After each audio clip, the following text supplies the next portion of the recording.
मुर्दे कैसे तस्दीक करते हैं कि वो मर चुके हैं, उन्हें कैसे यकीन होता है कि अब वो इस दुनिया में नहीं रहे।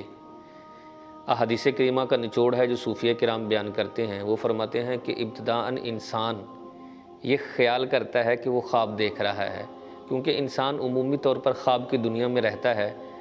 वो ख्वाबों और ख़्यालों की दुनिया में गुम रहता है और उठता है तो अपने आप को कहता है वो ख्वाब थे, ये ख्याल थे, ये भी मैं अभी ख्वाब देख रहा हूँ।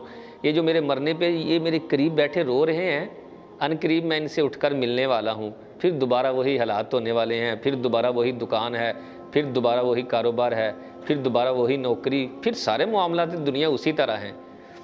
यहाँ तक कि वो अपना कफनाना यानी उसको गुस्ल देना और कफन देना, ये सारे मामलात वो देखता है और फिर उसको उठाकर सुबह कब्रिस्तान भी चल पड़ते हैं लोग। जनाजे की अदायगी भी वो देखता है। फिर लोग कब्रिस्तान में लेकर जाते हैं और उसे कब्र में उतारते हैं। जब कब्र के खौफनाक और दहशतनाक माहौल के अंदर वो जाता है तो फिर ज़ोर से चिल्लाता और चीखता है। अब तसव्वुर करें ज़रा कि गुप अंधेरा और फिर अकेला आदमी, फिर शोर मचा रहा है कोई बचाने वाला मुझे, और जिनसे उसको मोहब्बत होती है उनको बुलंद आवाज़ से पुकारता है। जैसे बाप है तो बेटे को बुलंद आवाज़ से पुकारेगा, मेरे बेटे मुझे बचा ले, मेरे भाई मुझे बचा ले, और मेरे दोस्त मुझे बचा ले, जिन जिन से मोहब्बत है उनको पुकारेगा। अचानक क्या होता है कि वो उठकर बैठता है। जब बैठता है तो वो कहता है शुक्र अल्हम्दुलिल्लाह, मैं ख्वाब से, ये वहशतनाक और डरावना ख्वाब जो था उससे बेदार हो चुका हूँ। ऐसे हाथ फेरता है, मेरी कमीज़ कहाँ है, मैं तो बरहना हूँ, मैं नंगा हूँ, मेरे कपड़े कहाँ हैं। फिर इधर उधर देखता है, मिट्टी मिट्टी बदबू आ रही है, मैं कहाँ हूँ। अल्लाहु अकबर। फिर उसे यकीन होता है कि वो मर चुका है। अब जब यकीन होता है तो फिर चीखता है, चिल्लाता है, वावेला मचाता है, और उस दहशतनाक और खौफनाक माहौल में इसका रोना को काम नहीं आएगा। इसकी ये हसरत, इसकी ये आहोजारी अब काम नहीं आएगी।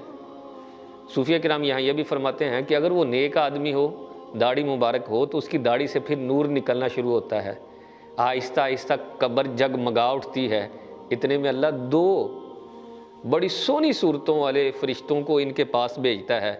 वो फ़रिश्ते आते हैं इनके पास और आकर बड़े मीठे अंदाज के साथ गुफ्तगू करते हैं, इसके दिल को लुभाने की कोशिश करते हैं। और माज़अल्लाह अगर गुनाहगार हो मुर्दा तो फिर फ़रिश्ते बड़ी ही डरावनी सूरतों में आते हैं, आंखें आग बरसा रही होती हैं, गर्ज दार आवाज़ के साथ आकर उसे मज़ीद डराते धमकाते हैं। उस खौफनाक माहौल में इस कदर ज़्यादा खौफ बढ़ जाता है कि कभी भी कायनात के अंदर उसने ऐसा खौफ नहीं देखा हो। फिर रोता चिल्लाता और अल्लाह की बारगाह में अर्ज़ करने की कोशिश कर रहा होता है, मौला मुझे दुनिया में भेज दे, अब नेक अमाल करूँगा। लेकिन ये वादा तो पूरा हो चुका ना, बस एक ही मरतबा दुनिया में आना था, अल्लाह ने वो भेज दिया। अब मौत, और मौत के बाद तो जो दुनिया के अंदर किया उसका सिला, उसकी जज़ा। लिहाजा हमें चाहिए जब तक हम दुनिया में हैं अच्छे अमाल करें ताकि अगला जहान हमारा बेहतर हो। अल्लाह हम सब को नेक अमाल करने की तौफीक अता फ़रमाए।